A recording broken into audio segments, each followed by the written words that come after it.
Rockies and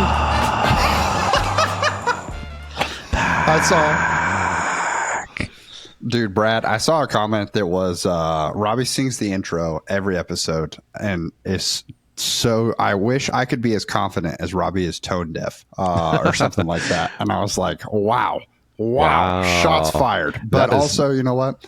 In my head, I'm spot on with it. You know, you got to dance to your own tune, ladies and gentlemen. Just you can make your own putts, friend. Yeah. Oh, wow. This is going to be a battle, I think. But, well, I hope you liked my Dementor voice. I feel like that's what that kind of was.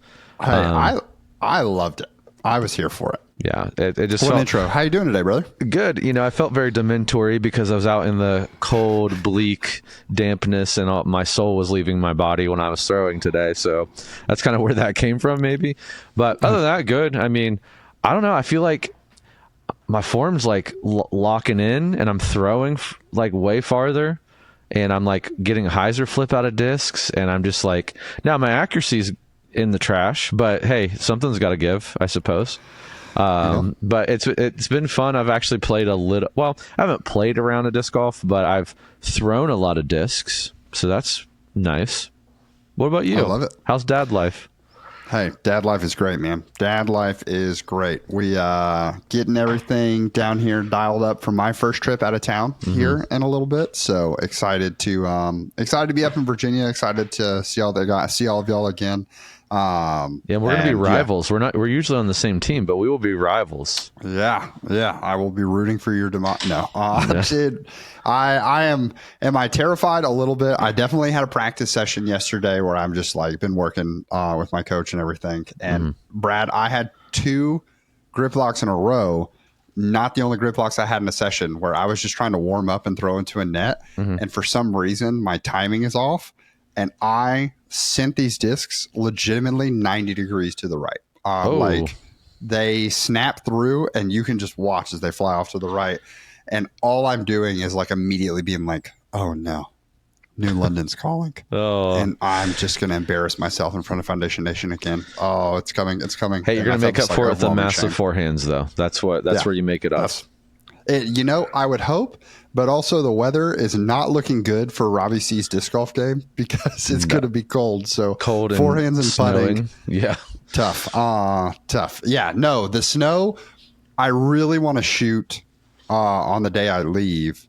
I'm going to just basically head to New London by myself and like go shoot What's in Me playing 18 for the last time.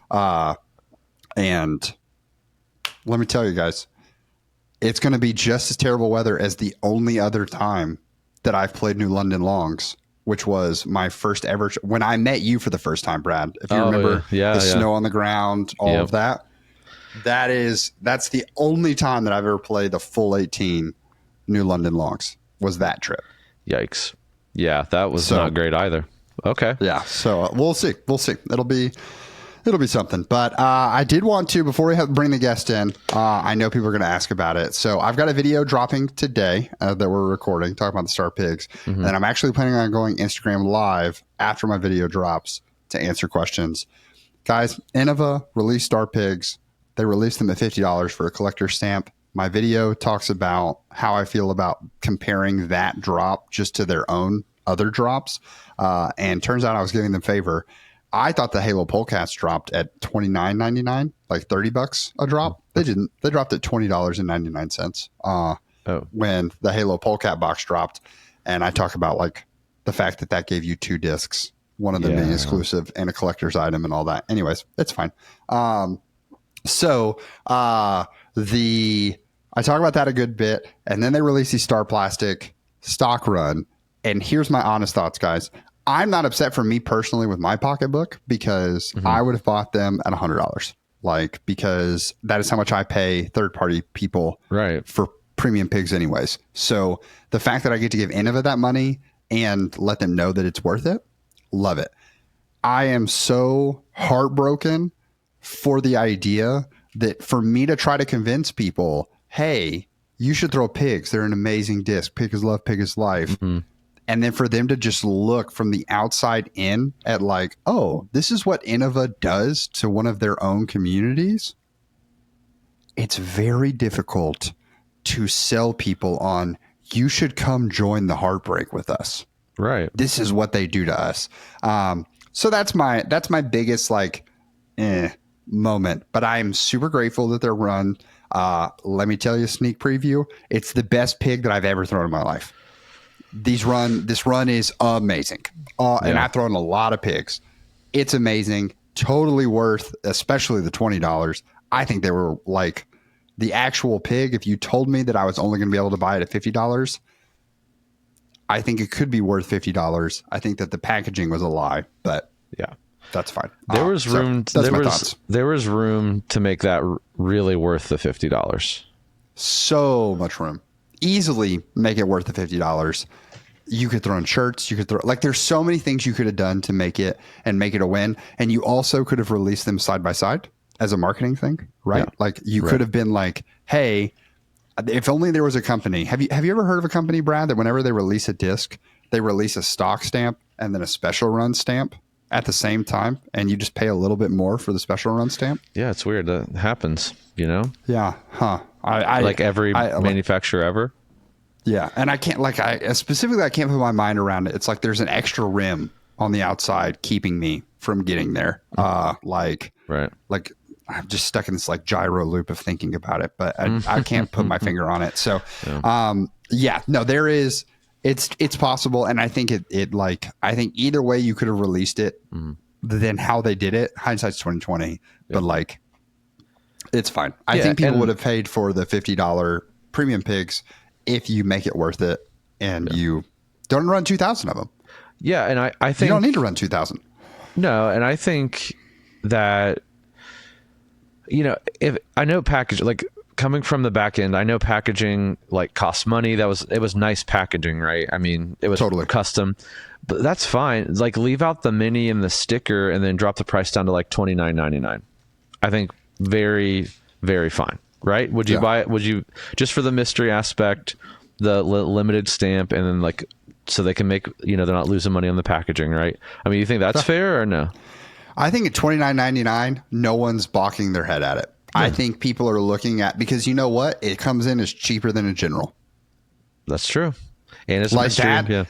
That is the standard that the disc golf community heard and saw, and they said $32.99 disc is not good. Like we do not stand for that. No. And then Innova said, yo ho, here we go. Here's a $50 disc that, by the way, you thought was exclusive. You thought was all of this. Turns out it's actually a 19, like, and I heard it explained that the reason it was 50 is because it was so difficult to produce it. I would believe that. If you hadn't have told me 5 days later, here's a stock run that they're all available and they're $19.99. Mm-hmm. Right. Like, yeah, that seems a little misleading. Tough. But that's okay. That's okay. This isn't a bash. I just know that people are going to ask about it, and they're going to like. I know that we would have comments on this because I'm getting comments on all my videos of, "Hey, are you talking about it?" So just wanted to address it before we dive in. But we got a special guest today, Brad. It's his birthday. Yeah, I don't think it's ever happened. We've never had a guest in all these episodes on their birthday, right? I don't remember one. So happy to bring him in. Let's chat with Dylan. See how his bag's looking. It's your birthday. It's your birthday. We're going to party like it's your birthday. Dylan, it's your birthday. It's your birthday. Hey, before anything, happy birthday, Dylan. Let's get some happy birthdays and some cake emojis in the chat for Dylan, also known as the comment section, because I'm not doing a live right now. But, you know, I'm really trying over here today. Comments in the chat. Brad is a live streamer at heart, ladies and gentlemen. You did not realize it. He's really embraced the foundation culture of, I mean, how many days at this point do we not have a live stream at Foundation? I mean, there's a lot. There's at least break, 2 a week, at least. Yeah, coffee break, warehouse, putting stream. At least 3, right? Yeah, I'm making a note because I need to call Jesse back, and I put Robbie C is what I wrote. That's all I wrote. Like, what is happening today? I went to text Jesse and I typed Trash Panda into my my phone, and I was like, well, that's not his contact info. So what a time. Dylan. Hi, Dylan. How you doing today, brother? Good. How are you? Hi. So good, man. So good. You can tell Brad and I are a little wired right now. I don't know why, but we are. We're dialed. That's all right. We're locked in today, apparently, in the most not locked in way. But yeah, we're glad to have you on. What part of the country are you coming to us from, Dylan? I'm in Ohio, just north of Dayton. Hey, shout out, or so. shout Yeah. out, shout out. I'm from my hometown's near Athens, Dylan. So Yep. Oh, Yeah. near OU. yeah, my mom actually works at That's OU. where I'm looking to go to Or- college. So. well, if you send in some of your admissions paperwork and you hear from Melinda Jones because she works in admissions, that's my mom. Wow. Alrighty. Wow. Small word. If it's Shout out, good, Linda. let him in. Yeah. There we go. I'll put in a good word. You know, I'm in tight with the admissions department over there.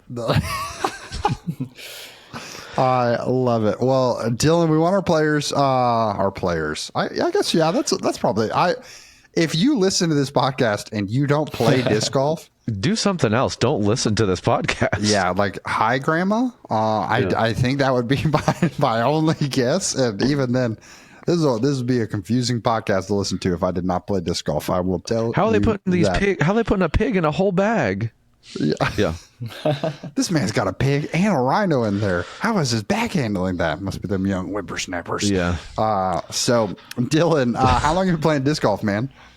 I've been playing disc golf. It'll be roughly 2 years and about a week or so. Awesome. So That is incredible. I'm here for it. Excited. If you don't mind me asking, how did you find disc golf? a friend of mine actually played with another friend of mine, and they got into it. And then they invited me out one day, and I was hooked ever since. Okay. And I can see from behind you, you're fully in, locked Yes, in. absolutely. There's just discs everywhere.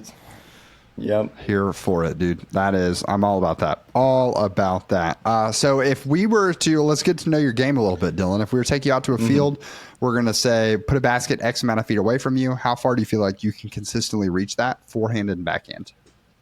On a backhand right now, I can comfortably reach about 300 to 350 or so. Okay. I am currently going past that a bit. It's been nice. I've been pushing a little bit, but not consistently enough. I've thrown a couple over 370, a little near 380, but not consistently yet. Yeah. How about a forehand? But forehand is not great. I really max out about 250. They're not terrible forehands, and they're kind of controlled, but I just can't push it anymore. I actually used to be able to throw a forehand about a year ago, because I started with a forehand because a buddy of mine had a forehand. And then I just kept rolling it over, and I gave up completely and switched to a backhand. Okay. Well, Brad, I feel like this is going to be like you're the perfect tester for this. Well, when feels I spot on. don't see, again, we know this at this point. I don't see the bag until the day of, typically. And I pulled it up here as we were doing the intro portion, and I was like, I could take this bag out and play with it and be pretty successful. So I felt before you said like your throwing distances, I was like, he throws about 325, something like that. It seems like a bag I can throw. So yeah, I think this will be a really good test. And good news, Dylan, I did fall in love with one of the discs I threw today. Just a Alrighty. teaser. So just hang in there with us. Yeah. Awesome. So if we put you on the putting green, Dylan, and we said you're going to make 10 putts from 15 feet, 10 putts from 25, 10 putts from 40 feet, how many are you making at each station? From 15, I'd say 8 or so. I'm not the most consistent on the putting green, but from there I can probably get about 8. From 25, I'm thinking probably 4 or so. I get much worse further away. Okay. Putting's definitely my big woe right now. Yeah. I don't have it all figured out. And from 45, probably 1 or 2, depending on the day. Okay. I feel that struggle. I appreciate the honesty, man. I think that there are a lot more people with you there than you think. So I am here for that. Okay, so let's talk about your bag, because you've got some really fun inclusions in here, and several of them I think are I think it's worth talking about. So let's start with the Spore, because I think the Spore is a disc, newer lid, not picked by a lot of people. What made you fall in love with the Spore? I actually got it. I got the that foundation like Christmas countdown box. Oh, okay. And it had a Spore in it. And I'm a really good MVP guy. You might see that in my bag. I throw a lot of MVP. And I'd previously had like a parachute, and the Spore was like it's like, man, the MVP has great options that are so similar, but the Spore just clicks with me. It just works better. Yeah. Which is sad for me to say. Well, I like the Spore. I think okay, this has nothing to do with your bag, so forgive me, but just for those of you who have not tried a Spore out there, I love, like, my favorite thing to do with a glitch, like, I keep one in each of my vehicles just because you never know, you're at, like, hanging out with the family or you're killing time before something in a parking lot. You just pull it out and it's just a good time because, like, all my sons play disc golf, and, you know, a lot of people can throw a glitch, right, even if they don't play disc golf. And the only thing I have with the glitch is, you know, I mean, over the Spore is, I feel like is a little more torque resistant than the glitch, so you can, like, give it a little more beans. And then also, it's so soft when you catch it, you don't feel like you're getting like high-fived over and over and over and over.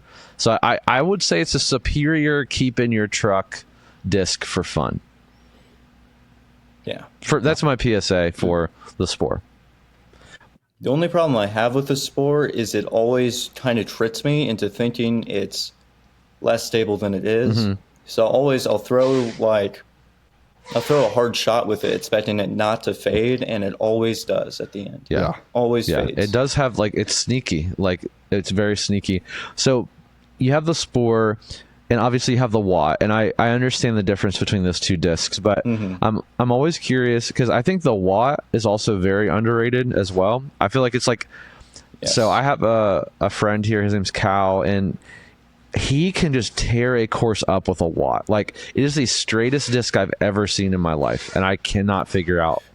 So mine has gotten decently flippy now, but it did take a year or so to get that way.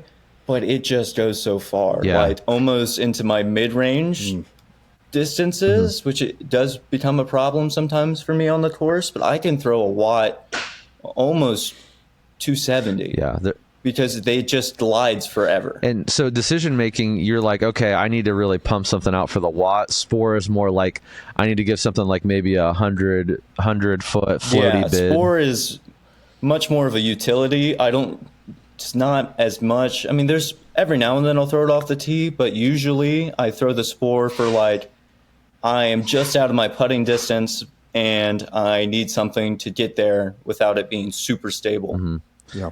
I feel that as someone who's a lid lover, a pronounced lid lover, I had the polecats in the bag for a long time, and last trip up to Foundation, failed a challenge that I gave myself and had to remove the polecat from the bag. Ended up with Spore in the bag, and I had the stock run, which is that gummy sort of neoplastic, and then I found through an online guy, my friend Nate, one of our Foundation employees.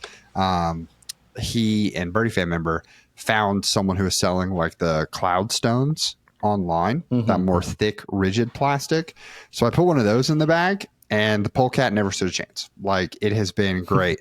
But I'm with you on that, Dylan, as someone who would have thrown my polecat off the tee a lot, I find myself unconfident throwing the Spore off the tee. And it's not like it can't handle the torque. It's not like it can't do it. It's just something about it. It's very straight and fades. It's not overstable, but it's not understable. Yeah. It's going to finish. It's going to finish every single time. It's not just going to drop to the ground. So very interesting there. Another two discs that I was really intrigued by, because I think it's pretty rare to see someone have both of them, even though I would agree they're very different shots, are the Pig and the Rhino. I feel like so rarely you see both. Very much like brothers in my bag, I'd say, where the Pig is just, I don't know if they feel just incredibly similar, just feel really similar. And they're both in the same plastic. And so my Pig is just therefore, I want it to fade a lot. And my Rhino is therefore, I want it to fade, but not very much. It's for those overstable shots, but you don't want it to go finish too hard. So, like, if I'm 150 feet away, I can throw a Rhino and not have to worry about it accidentally, like, skipping another 25 feet away from the basket. Whereas the Pig, I have to worry about that more. Yeah. So you're using a Rhino like someone might use a Berg, right? That's kind of the... Yes, it's very. I use a Rhino. Both my Rhinos and Pids are just like touchy approaches. Although I will throw the Rhino off the tee pretty often on a backhand. So. Yeah. I do like that in your notes on shout out Disc RPM. I like that you said it kind of fills that envy slot for you. Yeah. Which is Although, fascinating. This new Rhino that I have in the soft plastic is a little more stable than I thought it would be. So I'm thinking about putting the Envy back in just because the Envy I have right now is Electron and is straight, it then fades. Whereas this thing likes to fade the whole time, but just not a lot. So I'm thinking about putting it back in, but I'm currently unsure. I have to ask, you being an MVP guy and me loving the Envy, did you bag Envies and you're like, the Rhino does this better for me, or do you just never love the Envy? I am pretty on and off with both. I just recently put a Rhino back in. I had an Envy in. I had specifically a blue Electron one, and I really liked it. The problem is with that is I always want to think it's straight, and then it then fades. Yeah. And I run into problems with it in the watt because I'll be like, well, I can get both to Hyzer flip, but one fades, and I don't know which one to throw. So I had to take the Envy out for now. I see. Okay. That makes sense to me. Let's talk mids then. Because you've got a Peach in your bag, and a Peach, not a very popular disc. Great disc though. So I do love the Peach. It is very, I don't think the numbers are quite as accurate. I think it's a bit flippier than the numbers say. Just mine is pretty flippy. And it is nice though, because I can just put something on a nice gentle Hyzer. It'll flip up and ride pretty straight. If I throw it hard, I can get it to turn right. And I really enjoy it. It's definitely, I used to have a Paradox in the bag, which was really flippy. Right. But as my arm speed has gone up, it's definitely nice having something a little less flippy than that. Yeah. That easy flip, but also still like I'm not nervous to put something on it. Such a great shot. The Hex, I'm trying to see what the stamp is on the Hex. It's worn a little bit. The Eclipse one? Yeah. It is a Nightmare at Nevin stamp. Okay. So Okay. Nice. Yeah. So Eclipse Hex, a little more of an overstable Hex. Does that help? Have you tried another Hex like in a different plastic, and did it just get too close? I've tried quite a few, and honestly, maybe a Fission would be different, but I haven't had anything that is remarkably different. I don't know if I'd ever switch a Hetz, mostly because between the Hetz and an FD I don't have in a bag anymore. But that is how I learned how to throw a backhand, were those two discs. And that disc is so connected with me. So Yeah. Okay. So yeah, you have your Hex and you have your Rock 3. The Rock 3 is just a little bit more overstable than that Eclipse Hex for you. Yeah, the Rod 3 is kind of in that position where I don't know if it's going to stay because a Rod 3 does not fly like the numbers say at all. It is very straight, and it's very close to the Hetz at this point. And I don't know. I don't think I'd ditch the Hetz for the Rock. So Yeah, I would definitely agree. The modern Rock 3, tough. If you're looking for overstable Rock 3s, you got to find ones that have Paul's name on them. Because if you can find a Paul Macbeth Rock 3, especially the 2-time, which sounds like, oh man, I am like hunting down some like crazy rare run. I think they got really overproduced, so I think they're more available than people would give them credit for. But that was an overstable run of rocks. A lot of other stuff, the modern Rock 3, I would totally agree, is very, very straight. So the balance, Gyropalooza box this year. yes. How are you feeling about the first balance? I think the balance is the best feeling overstable mid I've ever had. Wow. Okay. And Great review. Great review. the only problem I have with it is that overstable mids are so rarely used in my game where I actually kind of feel sad because I'm like, man, I love the feeling of this disc, but I never get to throw it because I will almost always disc up to like a Firebird or disc down to like a Pig but I'd never really throw that middle slot. Yeah. That's kind of how I feel about Right. my strive is not like in between something, but I love throwing the strive so much and I never throw it because I just don't need to. So I understand that. What do you like about the balance? Is it just like, is it the gyroness of an overstable mid where you're not dealing with any weird beat or something like that? What do you like about it? It does have a beat. It does have a beat, okay. Which is what is very different for almost any other MVP disc. It has a nice little beat on the edge, and it almost is similar to, it's like a more beefed up rock feeling almost. It feels really good. I don't know. It just, to me, it's the best overstable mid I've ever felt. And me and the Pyro previously, I used to throw the Pyro a little bit, and it didn't feel quite right on the backhand because it's very much a forehand feeling disc, and on the backhand, it just kind of bit in the hand. All right. Well, hey, if you haven't checked out a balance, there's a bunch of good reasons too. Yeah. There's your sell, guys. There's your sell. Okay. So a couple, your fairway selection has some interesting ones in there, Yes. is what I will say. Let's talk about them in comparison because in your disc RPM notes, you've got them listed sort of together. Yeah. Two, it seems like, I guess we'll put all three together because you kind of have, would you say layers where it's like I have these three discs and they're then layered, distance but jumps? like they all have different speeds. At least like the 8 through 6 category, they all have different speeds, but I throw them for the same slot, just different stabilities, which is kind of strange, even though they're very different. But I don't notice it right now.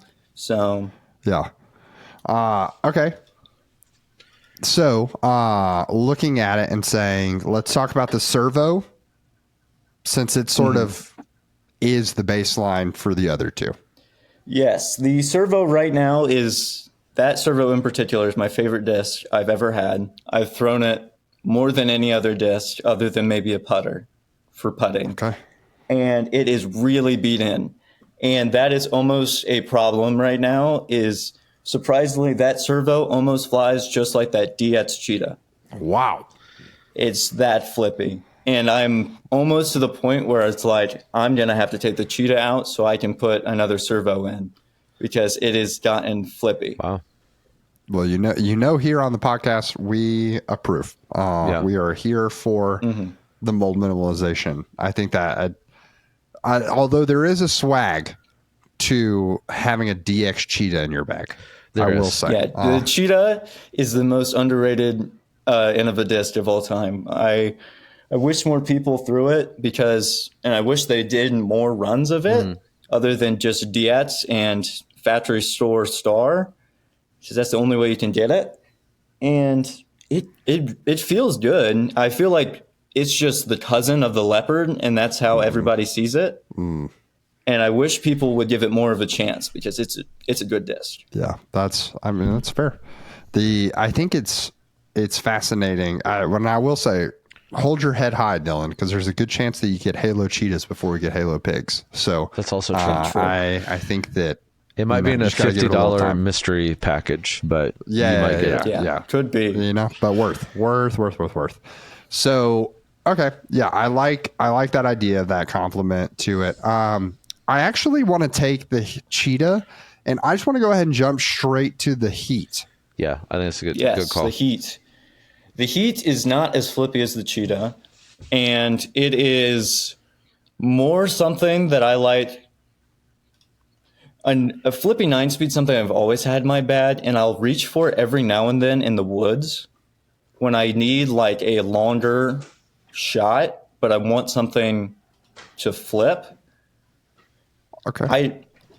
I used to have a Roadrunner, and I had a really good Roadrunner, which is this one. I actually aced with it. Really good. Bought another one, and it was a Thunderbird. So Imagine that. I Surprise, surprise. yeah, which was completely disappointing because I didn't want to throw that one. It's my first ever ace, and I was like, man. So I tried out the Heat, which I've tried before, and I liked it, but me and ESB plastic don't really get along. So then I got the ESB Flets, which you might notice I do like softer plastics. I see that throughout my whole bag. So I like that a lot better. Okay. So kind of Peach, Cheetah, Heat. Well, Peach Servo Heat, it seems like, right? Going up in speed through your bag. Okay. So then I would say let's talk about the wave then. Just continuing to walk up. So the wave, I think for some people, they're going to look at the wave and think that it would be sort of the next step up in this tree, but it doesn't seem like it is. It is definitely not, at least for my arm speed, it is not super flippy. It will turn a little bit and fade a little bit. It's very straight right now. It doesn't turn very much and it doesn't fade very much. And that's the disc that I'm starting to reach further with. Like I'm hitting 370, 380 with it. Yeah. And it fits my game right now as the straight distance driver. Okay. And that's good to know. I think, Brad, for your like, let's talk. We're gonna go like on this arch. I think how we're gonna close it out. Yeah. So in terms of like just talking through the bag. So the gray, if the wave is super straight for you, yes. Talk to me about the grace and the time lapse. What do they kind of add? The time lapse is completely just an overstable driver. It isn't crazy overstable. It's not like the proto run, but it is. I can't flip it. It will ride and then Hyzer out. And it's good for its job. It's especially good when it's super windy out and I need something that I can throw further and not flip all the way over. Because especially like recently with the weather, I mean, you never know what you're going to get. So, and then the race right now is kind of a gray area in my bag. It is kind of close to the wave, but it's also a little more stable. And I mean, I think right now I'm just trying it out. We're going to see what's going to happen with it. I don't know if it'll be a forever stay in my bag, but it's fun. It is fun. No doubts about that. Speaking of fun, the note that you have on the ET2 might be one of my favorite disc RPM notes that I've ever seen. Yeah, it's definitely up there for me too. And that is for the audience, like a Thunderbird, but more fun. Yeah, true. That is so funny. That's the only reason I buy it, because it makes me smile like every time I grab it out, because I'm like, man, this is so cool. Okay, so what it doesn't really fly. I generally do the smaller part because then I can get more of especially with I can get more of a Thunderbird-esque flight without having a 9-speed rim, and it's just more fun. I used to have a Tesla in that spot. That's what I was throwing, but I mean, right now it doesn't fly that much different, and I really enjoy throwing it. So great car, bad disc. You know what I mean? That disc annoys me, if I'm being honest. The Tesla, not the ET2.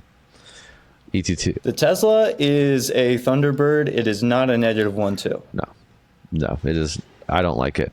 Every time I try to throw it or try to recommend it, I'm like, that disc is a liar. It's a liar, and I'm not okay with it. You know, I have a hard time. I don't like imposter discs. I don't like them. Yeah, they make me upset. I'm upset for you all. I'm upset for people who need them to be what they say they're going to be. You know, discs show up for your people. Yeah. Show up for them. Yeah. Let us not have flight number woes. And that's easily solved if discs just fly how they're supposed to. Just saying. Awesome. Okay. Well, Brad, I feel like we've got a good amount of information. You want to dive into what you threw? Today? All right. So today I threw the Gorgon, specifically the G-Star Gorgon, and it is different flight numbers and I would say they're accurate. And then also I have the DD. So DD is 11.6 -3.2. The Gorgon is 10.6 -3.1 for the G Star specifically.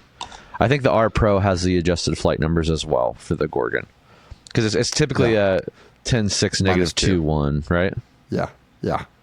So, and that is when I sent Brad the list. I was like, I think it was like in all caps. It was like first choice Gorgon, preferably in G Star. Was the thought, because I did know that the like flight numbers are adjusted and that people really have leaned into. And that's not always the case. For it's those of you who definitely are trying accurate. discs. Definitely appropriate for this disc. I will give Innova the credit for getting the flight numbers correct. Again, I think in recent history they seem to be like more cognizant of that. It's just like, fix the Roadrunner, just change the stamp, man. That's all you got to do. Anyway, so that's what I threw today. I went with the yellow vibes. Apparently, didn't really do that on purpose, but we're yellow vibe today. Hand feel wise, definitely can tell that the DD is an 11 speed, and then the Gorgon, I mean, even for a 10 speed, I feel like the rim is not super 10 speed ish in my like feel. It feels like maybe more like a 9 speed. But the DD definitely feels like an 11 speed. They're both really comfortable. I mean, the G Star, for you who likes softer plastic, the G Star plastic is definitely a little more gummy than the C line, right? But I mean, C line, they're still both comfortable in my hand. I would say there's like a little bit, you were not going to, maybe you can kind of see it. There's like a tiny bevel on both of these, which again, I think is maybe more of like a understable disc characteristic or something. But dome wise, the DD is like really flat. Like, I mean, it has a shoulder, but is really flat, which I like. And then the Gorgon does have a little bit of dome here. So hand feel, I mean, if I'm objectively handed both of these discs and someone is like, which disc feels better to you? It's going to be the Gorgon. It feels better to me just because the plastic's a little softer, not so soft because I don't like a super gummy plastic, but definitely has a little bit of give. You can see pretty easy give there. And then the C line, it feels good. It's just like a little more stiff.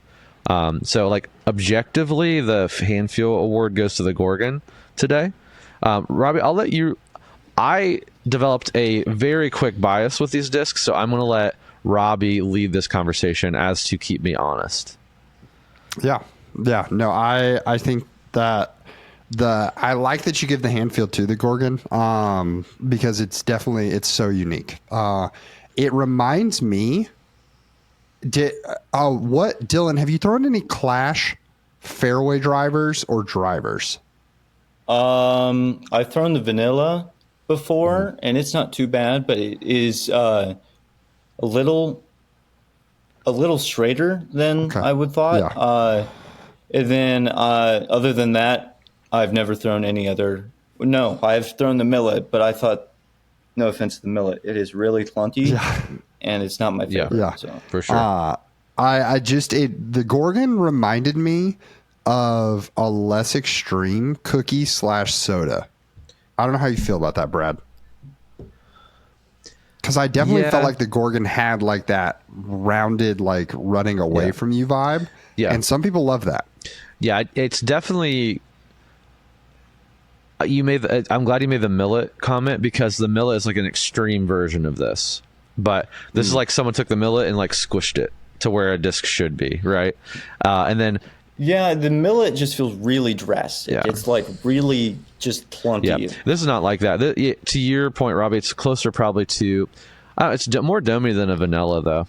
Like definitely more domey. I don't have one behind me. I took it home because I was throwing it, or I would show you. But definitely more like a more vanilla vibe for sure. Just a little more domey on the Gorgon. I would say the vanilla is probably closer to the DD because it's like a little flatter. Okay. Yeah. So you get out to the field. The idea was, and I did give the preface that we were trying to, the wave was what we were not wanting. We were not wanting it to fly like the wave. So Brad, when you threw these, what was your first like angle that you thought, okay, I don't want to be a wave, so I hope it doesn't do blank when I throw it like this? Yeah, I was hoping, because like my experience with the wave, which is not a ton, but like my son Eli bags 3 of them. And I mean, he throws 300 plus, so I mean, it's not like we could compare ourselves to that. His waves, like he has one that I think is more like yours, that is just like laser beam straight. Like he throws a little bit of hyzer. Yeah. He throws it and it's just straight. And we'll maybe have a little fade at the end. He also has one that's more beat in that will give it a little turn, but it doesn't have a lot of turn. So I wanted something that wasn't like running into like straight to like slight turn, if that makes sense. And so, I mean, neither one of these ran into that. These are not in that category. So I think we're clear on that lane. I put both of them, like I'm working on my new form and it's giving me more distance, and I'm trying to lean over the disc a little bit more and give it like some intentional, like straight, like, I mean, hyzer straight on my hand and not pull through, and like give it some ante. So I watch both of these. The Gorgon's definitely more flippy than the DD. They'll both like, I have like a little bit of hyzer in this new release and it'll flip up and turn, but the Gorgon turned pretty quickly, whereas the DD like flip up, rode a little bit and turned. Like it did this like slow pan out. The Gorgon, depending, and like this is like 50% accurate because it was raining and super cold and wet and muddy and gross. So I was trying to give it my best try to get the feel for these discs. And I will say the Gorgon consistently, like if I didn't give it enough hyzer, it would just like turn and not come back. Now it wouldn't crash over unless there's a couple times I really pulled it over, and you can make it a roller if you want to. But if you're really like aware of your angle, it will flip up and just turn, probably similar to like what your like heat does, but just like further. I did throw it pretty far.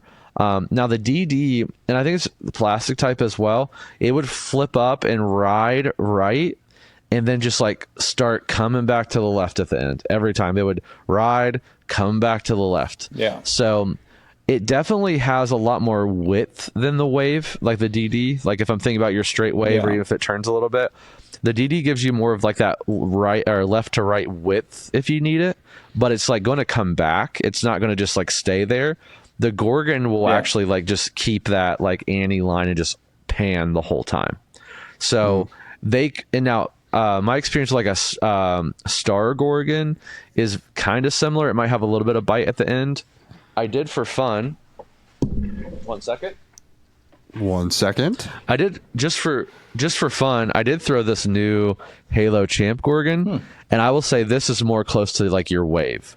Like it would flip up and like push straight, maybe turn a little bit, but just I could give it some juice and it wouldn't really turn much for me. So just comparatively speaking. So yeah, it's really going to depend on what you want. Now I will say this Gorgon on forehand didn't do a whole lot for me. So like it wasn't, I would probably never throw it on forehand just because it didn't, I mean, it was just, if I gave it a lot of hyzer, it'd flip up and turn, but if I like messed up, it was just too touchy on my forehand for whatever. And now the DD it threw extremely far. Cause again, it had like that turn. If I was paid attention and gave it hyzer, it would have that turn, but it would hold and kind of just pan versus like crash over. Cause it did have that stability that kind of helped me. I think with the Gorgon, it just really depends on what you're looking for. Do you feel like you're missing like a flip up and turn disc for distance, or I think what I'm looking for is I've tried out like Mambas and Hades, and they are too flippy for the amount of skill I have currently, where I don't have enough touch to control like where they're going. I mean, they do go very far for me, but I just can't trust them. So I want something in between like that and my wave. Okay. Yeah, I really kind of think that the Gorgon's not the right play here, Robbie, personally. Although it does seem like, you know, Peach, Servo / Cheetah, Heat, it does seem like Gorgon is kind of like that area. But my worry with you is like what you just said, which is my problem too. Like I don't have the touch to make that Gorgon do the things I need it to do, like that particular one. Now, this other Gorgon, sure, that like I'm putting that in my bag and trying it out just because I just want to see what it does for me. But like this DD, like I fell in love with it. Like I threw it so far, so many times. It just felt good in my hand. There's wind all over the place. It was wet and it just like performed. And it's hard not to fall in love with a disc that like I feel like I always like the discs that have more than one purpose, and I feel like the DD is going to be multiple. It's not going to be like your balance where you're like, oh, I love this disc, but I'm going to pick one thing or the other. I still think it's going to have a unique spot up there in the top right hand corner for you, where you're like, okay, I need some distance, but I need to push this thing out. And even like maybe you do need that painting shot. You can kind of trust it more. It'll give you some more room for error versus a Gorgon. I don't think is going to do that for you. It's going to be just a kind of like, hey, I need a big turnover here, and if I might mess it up, And I don't think the DD is going to grow with you, I think, versus a Gorgon will not. Yeah. Okay. And I think my two thoughts here are, one, I like that it's a C-line DD versus the S-line DD. I think the S-line, I would be a little worried that like, okay, Brad saw this flight out of it. And then we know from experience with S-line, if you go play 2 or 3 rounds with it, it's going to shift a slot down and that stability. I think the C-line is going to hold it a good bit longer, for sure. Especially for a distance driver that you're maybe not throwing all the time. It could be really good. So I like that. And then the other is, Brad and I were talking about this before. He was mentioning, he's like, I'm falling in love with the disc. And I was like, let me just tell you, because I know which one it is. The DD is the most unattractive name for a distance driver that exists in disc golf. Yeah. And I understand that, like, for some, it may be like a twisted mindset that like the FD sounds cool and the DD sounds bad. Yeah. But I 100%, I think the naming scheme is why people have moved past this, like, because it doesn't feel like it really fits into the rest of the Discmania lineup. It's not a DD3, it's not a DD2. DD3 sounds DD1. fun. Yeah, like there's letters and numbers, which we're here for, as opposed to like, oh, it's just a DD. What does DD stand for? Distance driver. So it's just the most vanilla disc you could think of that isn't a vanilla. The Discmania distance driver. Yeah, like it's just there you go. So I hope, Dylan, that it is the bomber / utility disc / useful disc that you're looking for, man, and that it helps us push you past that idea. Would you be willing to come back on and let us know how it flies for you? Absolutely. Can I say one more thing before? Yeah, man, fire away. I would like to mention, I kind of moved past this, but I'd like to give the servo some praise because I think it is completely overlooked by its overrated brother, the Crave. Yeah. And I think you can pretty much do anything with the servo you can do with the Crave. And I think more people should give it a shot so that they'll finally release it in other plastics. So.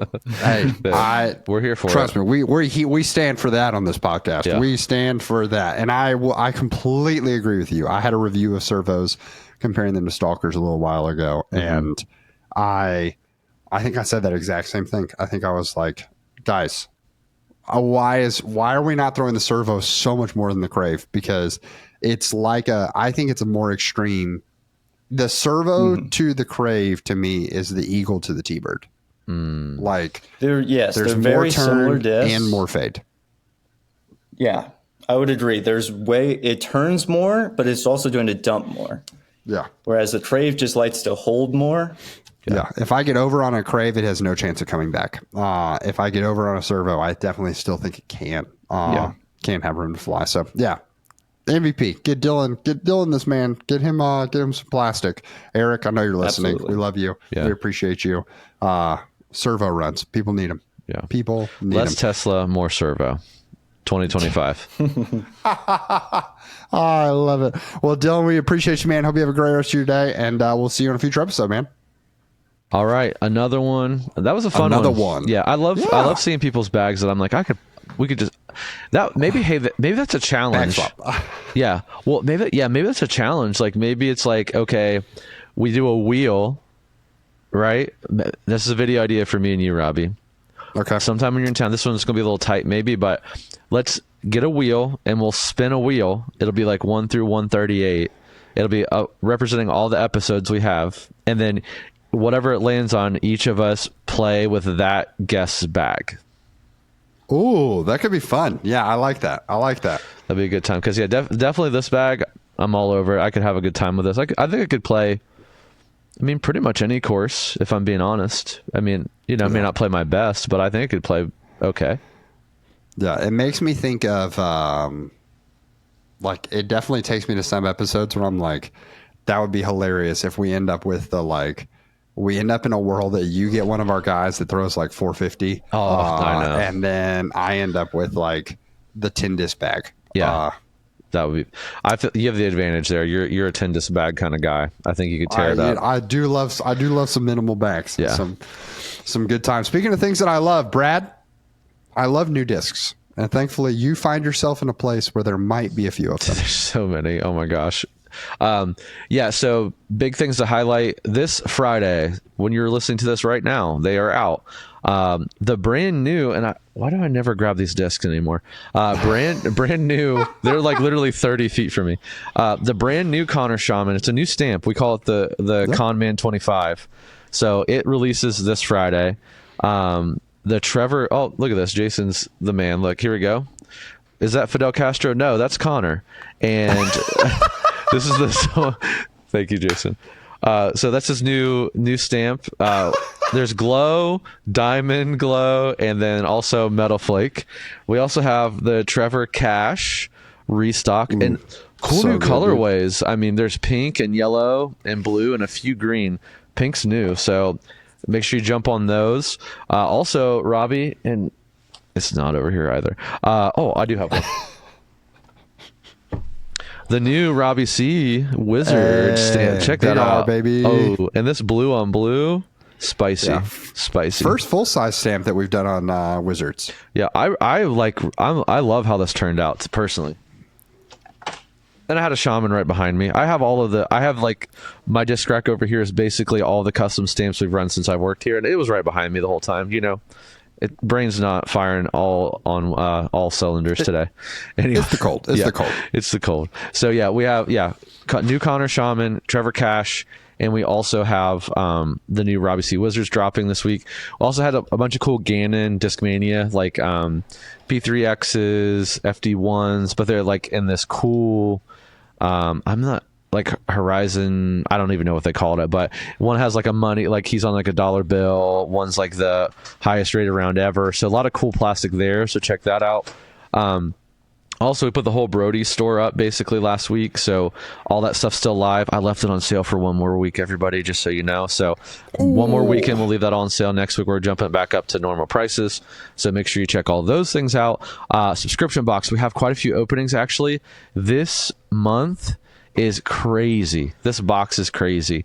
Robbie, you'll get yours when you come up here, but we have a custom run, not custom stamp. It's a custom stamp too, but custom run of a disc, which is awesome. We also have two manufacturers that I sent special requests out to that put us in to do special runs. One, they're rerunning it when they weren't going to run it again. The other ones that put us on their machines for a special run of custom stamps. So you're getting two custom stamps, one custom run, one special run, and one run that came back that wasn't going to be out. So and the swag item is really fun too. Subscription box, this is a month. We'll have them all planned out for the whole year. They're going to be back to back to back to back to back bangers. Make sure you check them out. There are spots open. I would get them into them quickly. These boxes, again, reminder, they ship out like second, third week of the month, so just be patient on those. We have to gather all these things together, and some of them take more time than others, but make sure you check those out.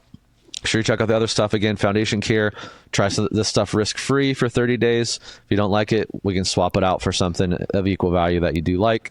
We also like to hear what in the bag merch, what in the bag stamps do you all want to see this year? Yeah. We're getting ready to plan all that stuff. It's planned, but work it into the master calendar here. Do we need to give it the bean stamp? Is that what we need to do next? Do we need? I wrote down lid lover. I think that'd be a fun shirt. I don't know. Let us know what you all want to see out of merch, out of discs. But in the meantime, appreciate you all so very much. Get those discs in the mail to you, and then when you get them in and you love them, what do you do, Robbie? If it's good, you keep it in the bag. We'll see you next week. All right, see ya.